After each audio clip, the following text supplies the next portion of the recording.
And hello everyone, this is Moduli Stack, and there's another game I'm bringing you right now from EmpireKas.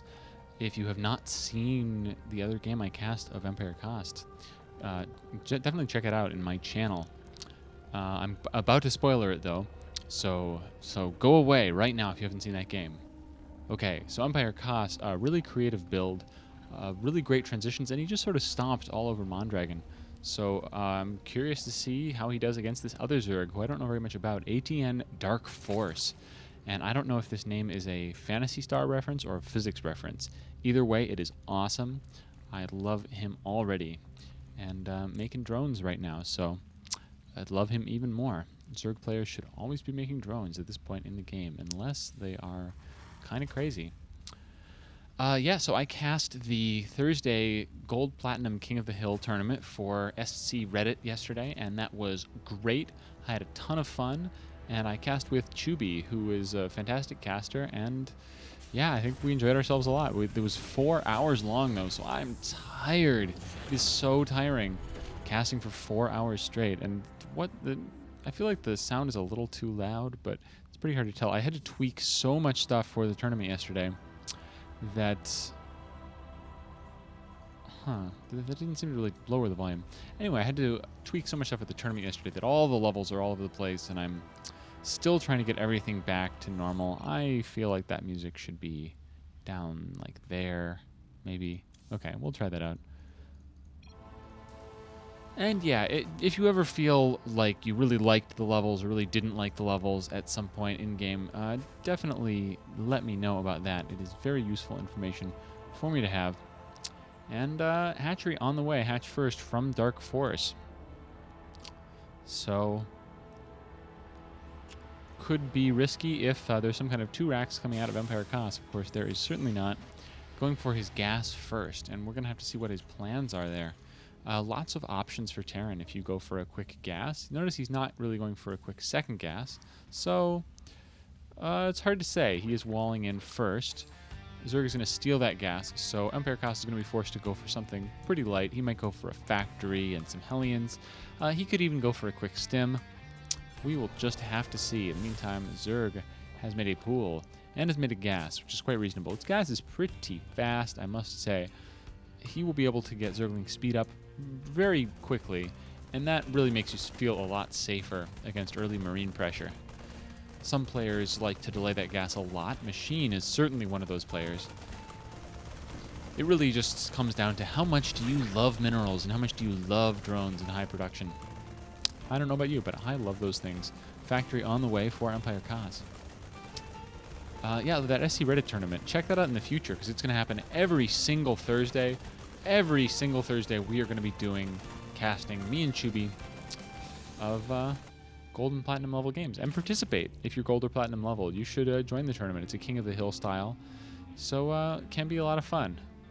Can be a lot of fun. And notice DarKFoRcE just getting enough gas to get that Zergling speed and then pulling his drones off of the geyser. What else? Let's see. I installed the new ATI drivers today, and hopefully these will not be as much of a steaming pile of crap as the previous drivers. It's a new major version number, so we'll just have to see. I am pretty horrified at how bad ATI's drivers can get. When I got this computer, I did get my first ever ATI video card, and yeah. So I remember during the beta, my roommate saying to me, "You know what? It really sucks that when you Alt-Tab back into StarCraft 2, it takes forever, and that's just on ATI cards. It takes forever." And maybe they fixed that with this version. I don't know if they fixed that or not. But they definitely had not fixed it a few days ago. And that's pretty horrible. I mean, back in the beta, right? Imagine if Roaches right now, had 2 armor and cost 1 supply. That's the equivalent if StarCrafts were being run by ATI. And in the meantime, 4 Marines moving in here, but plenty of Speedlings out, going to easily clean all of this up, surrounding the Hellion perfectly. And that's definitely important to do since those things are so fast and can hit so many Zerglings at once. So, yeah, DarKFoRcE having just a good sense of when to make a lot of Zerglings there. I mean, I would normally call this overproducing Zerglings, you know, but if you're able to kill a bunch of army, I feel pretty okay about it. He is going to surround this bunker, though. That's a pretty serious blow to EmpireKas. Pulling a few to see if he can run up the ramp. Cannot do so. EmpireKas, not one of those players that forgets to raise his supply depots. Kind of cute, chasing away the Zerglings with this Hellion up on the high ground to protect the one on the low ground, and he should probably run that around any second. But, ooh, he is going to be pushing out with this command center quite readily. And, oh, going for the blue flame upgrade on the Hellions. So definitely going to commit to making quite a good number of these early on.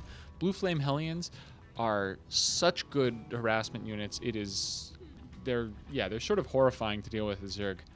Especially on a map like this, where there's just so much area. You can sneak in around here very easily. You can even come through the back, sneak in over here, and if the Zerg does not react instantly, they can lose 15 drones or something right away. So, totally feel fine about these Blue Flame Hellions. And he's going to put up a second bunker here. Doesn't want to have a bunch of Banelings shattering everything and ruining his day. And adding on a couple more barracks. So we're going to see a pretty standard Marine tank transition after this is my best guess. Although for now he is continuing to make Hellions, but supply blocked for a couple seconds. Okay, moving in with 4 Blue Flame Hellions, and we're just going to have to see how much damage he can do with this. Might want to swing around to the back. Targeting the Vespian Geyser, that's not the best idea. And the Zerglings are getting a great surround on one of the Hellions. Oh my god, they're all going to get picked off, and that is an enormous blow for EmpireKas. DarKFoRcE being really on the ball, trapping Kas against this wall here. Very hard to maneuver. I don't know how I feel about sort of the angle where he came in. He was sitting here, was very vulnerable. If he had come in over this way much quicker, there would have been an easy escape if he was in trouble. But does lose those Hellions. At the very least, he does force DarKFoRcE to invest a lot in the Zerglings, and he's going to have to make some roaches too out of fear. But definite loss for EmpireKas there, which we can see in the units lost tab. He is definitely behind. Roach speed and Baneling speed and a Spire, by the way, on the way for our Zerg player DarKFoRcE. Known in some translations of Phantasy Star as Dark Falls. I think that was in the 4th one, maybe. He was Dark Falls. I have no idea what that even means. But okay, a +1 attack upgrade and stim and combat shield on the way for Mr. EmpireKas, the Terran player. So lots of Marines is something we are going to see shortly, and yeah, I agree with that because Marines are the best unit in the game. DarKFoRcE, a great move expanding to the gold here because he knows he has map control. He killed 4 very expensive Hellions on his opponent, so he sort of has free reign to just expand here, and a good number of Roaches out and a good number of Speedlings out, so he should be able to fight off anything that comes his way for now. Although this Marine Marauder force is starting to get a little bit scary when these upgrades finish. Could be in trouble. In the meantime, though, once this hatchery is up and running, DarKFoRcE will be able to reinforce with lots of units. Nice catch there, controlling the Xel'Naga Tower and bringing these Roaches around to intercept the Hellions, which are a little undeterred. Wow. Close micro there from Kas. Just knows exactly the range of those Roaches. Oh, it does take one little acid splash there. Might want to go get that guy repaired. Scan going down. Not going to see the Mutalisks. I do not think it sees anything. No, actually, it does see the Spire. Man, scans are way larger than I usually think they are. Hatchery almost up for DarKFoRcE. And, no Mutalisks out on the way, really? Did I miss? Oh, yeah. Okay, I missed the production of Mutalisks. 7 Mutalisks hanging out right here.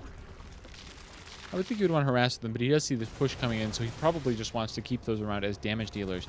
EmpireKas wants to get this hatchery so bad, and he's going to target Ferret for the moment. DarKFoRcE, Baneling's not quite ready, so he's actually going to give up this hatchery.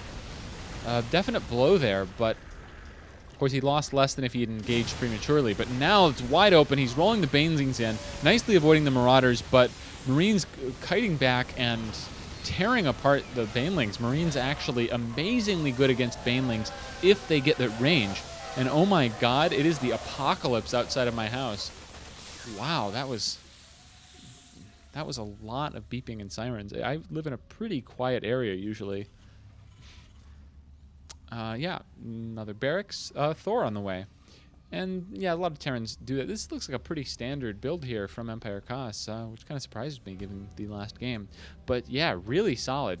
Nice push there, great control of the Marines. The fact that they have the +1 upgrade makes a big difference against those Banelings.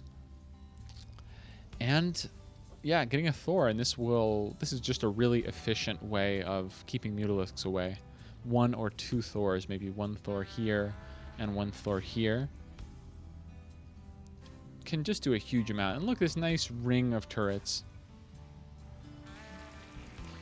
Yeah, DarKFoRcE not re-expanding to the gold. He has expanded over to the side, but has not managed to get very many drones. If you look at the income tab, actually behind in the harvester count. And, yeah, putting up with some more harassment. Yeah, by the way, so I don't know. Maybe I missed a harassment over here. Maybe Kas killed 15 drones or something. But, yeah, sorry, I do miss things sometimes. Apologies to all viewers. I am human. Yeah, more banelings on the way. And EmpireKas coming out with a fairly sizable push here. Medivacs coming out shortly, and oh, I see he is loaded up 1 SCV into this command center. Not sure why. He is definitely going to want to secure these rocks. And by the way, I did say earlier marine tank, but obviously we have not seen any tanks, not a single tank. So this is, yeah, I take it back. This is not exactly standard. He's definitely relying very heavily on infantry. And, well, I certainly like that. Partially because I'm a terrible Terran player and I just love bioballs. It's the only thing I'm able to sort of competently do. And they're great against Zerg. I mean, tanks, I don't know, tanks are good. I feel like Kas should be making some tanks, not necessarily a lot, but some, because tanks, they're so good.